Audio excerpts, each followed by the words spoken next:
Hello there. How would your life change if you woke up this morning and find that someone had deposited $9 million in your bank account? How would that affect you? How would your mind shift if next week, just like that, you attracted 1,000 new clients into your business? 1,000.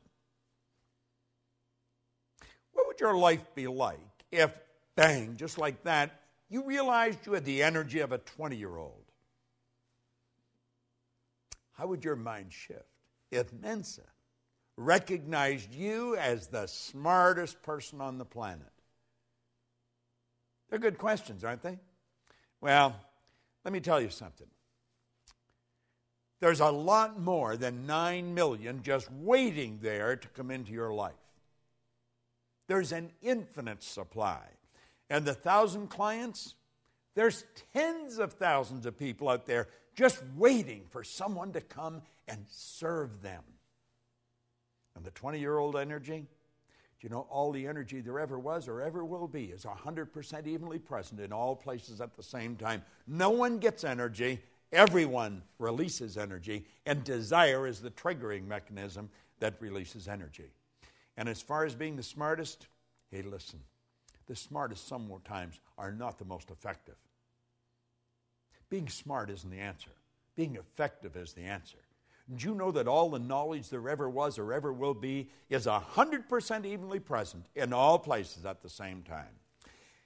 I'm Bob Proctor, and I want to talk to you about the law of supply as we're going through and giving you an overview in this video series of the laws, those 11 lost laws. Supply is one of them. You know, Halliwell said that man's never satisfied. Never satisfied. The fact is deplored by many, but God did not intend man to be forever satisfied. You see, dissatisfaction is actually a creative state. That's right. There's a lot of people that mix up satisfaction and happiness. You can be very happy and very dissatisfied. I am never satisfied with the results that we get in our company. Any of the companies that we have. I'm happy with them, but never satisfied. See, dissatisfaction is a creative state. Yeah, it was dissatisfaction that led to the incandescent light. Edison just got sick and tired of dealing with a wax candle or a kerosene lamp. You see? Yeah, it was dissatisfaction that led the Wright brothers to introduce us to a brand new kingdom. Yeah, it was dissatisfaction that took Edwy Hillary right to the top of the world. It was dissatisfaction that caused John Kennedy to make a statement that we would be on the moon in this decade. He said that way back in the 60s. Now, I hope you are dissatisfied. And if you're not, well, I'm going to say a quiet prayer for you. See, we believe, therefore, that it is right and good for people to seek to gratify all pure desires and ambitions. Now, I know there's a lot of people that don't agree with that, but they don't agree with a lot of things. But you're going to find out the small select group of people that really understand these laws, understand there is an infinite source of supply. Everything comes from one infinite source. Everything's made from the same. The difficulty with some is that they can more easily look to the creature as the source of their substance than to the Creator. Just beyond the average person's grasp. We don't really believe that God is the source of our substance. Now, when we start to believe it, I think it starts to happen. Let me share something with you that I read a long time ago. Dr. Wernher von Braun was one of the greatest scientists that ever lived. He's considered by many as the father of the space program. Think about this for a moment. He said after studying this now before I mention this, let me also mention that for a long time, science and religion were antagonistic. They just could not come together. But they since have come together. Now, von Braun said that after years of studying the spectacular mysteries of the cosmos, he was led into a firm belief in the existence of God. Now, I'm not trying to turn this into a religious dissertation. I am just mentioning my own personal belief after studying these laws for very close to 50 years. I see the law as the uniform and orderly method of the omnipotent God.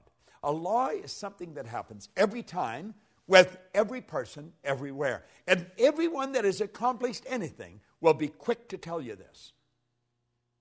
See, as we look back, everybody loves a dead genius. They really do. But you know, all of these great geniuses from history that we look at, they weren't considered geniuses when they were alive. The Wright brothers were considered real heretics. They really were. See, the people that made it happen, they were out of the box. They weren't ordinary thinkers. But they understood that there was this governing process called the law. You see, before we're able to believe in abundance of good, we've got to then see and enjoy that everything comes from one infinite source of supply. And when we really understand that, everything is going to change direction for us. Nothing can be made from something any more than something can be made from nothing. But where does water come from? Let's give it some thought. If we went outside on a nice clear day and stood there with a cup, just stood there, and we were patient, and we stayed there long enough, do you know that that cup would fill with water? Yeah. You would see in the no thing, you would see a cloud formation. And the cloud would become very heavy and very dark, and before long, water would fall out of it. Now, if we stayed there with that cup, where would the water go to? It'd go right back to where it came from. See, as above, so below. As below, so above. I want you to think about that. Nothing is created or destroyed. Everything's in a constant evolution of change. We literally live in an ocean of motion. You and I have the godlike ability to create images in our mind. And as we create the images in our mind, we control the vibration that we're in, and that vibration sets up an attractive force. In the seminars that I conduct, I hold up a little acorn sometimes that comes from a giant oak tree. But the little acorn is nothing but a mass of energy in a high speed of vibration. It's just a little physical nut. Now, if I kept that acorn in my pocket, that acorn would disintegrate because it's governed by a very, very basic law, create or disintegrate. And it's not in an environment that's conducive to its unfoldment. But let's suppose I take and I plant that acorn in the earth. Do you know that there's particles of earth that are in harmonious vibration with that little mass of energy that we call an acorn? See, if you looked at the acorn through a microscope, it's not solid. It's just a little mass of energy that's dancing.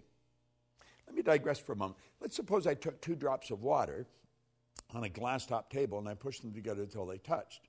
Then I'd have 1 drop, wouldn't I? I'd have a bigger drop. Let's suppose I put another drop and I pushed it together. Now, what do you think the odds are of me separating that one little drop, the one little puddle, I guess I could say, back into the same 3 little mass of molecules, the same 3 dots? You know it's not going to happen. You know, what God hath joined together gives it new meaning, doesn't it? Well, you see, there's particles of energy that's jammed right up against the acorn in the earth that don't vibrate in harmony with the acorn.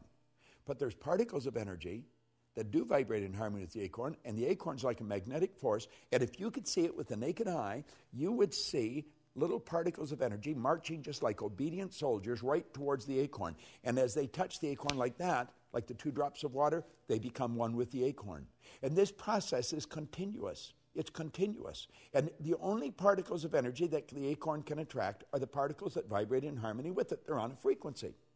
And the acorn keeps attracting and keeps expanding. And the shoots come out of the bottom, and then it breaks through the earth, and it attracts from the atmosphere as well as from the earth. And before long, you'll see a giant oak tree. All by attraction. It's all energy moving. There's one source of supply, just one. Well, do you know that you are attracting to you right now from an infinite source? Now, if you're holding thoughts of lack and limitation, that's what you're going to attract. The universe, by law, can only give you what you put in the order for. What are you putting in the order for? We talked in a previous video about thinking. There's a law of thinking. Well, as you think, you attract. So think about it. What have you put in order for? What are you attracting? Everything comes from one infinite source. You might say, well, I don't really understand that. Then just take my word for it, because I do understand it. And if you study it for a while, you're going to start to understand it. Like Solomon said, in all you're getting, get understanding. Well, let's understand where everything does come from. There's no lack. There's no limitation.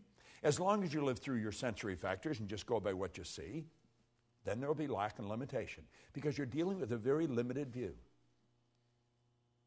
But when you start dealing with God's eye view, you see things from a much higher level. There's no lack and no limitation. And understand this, what you think you attract, and you attract from one infinite source of supply.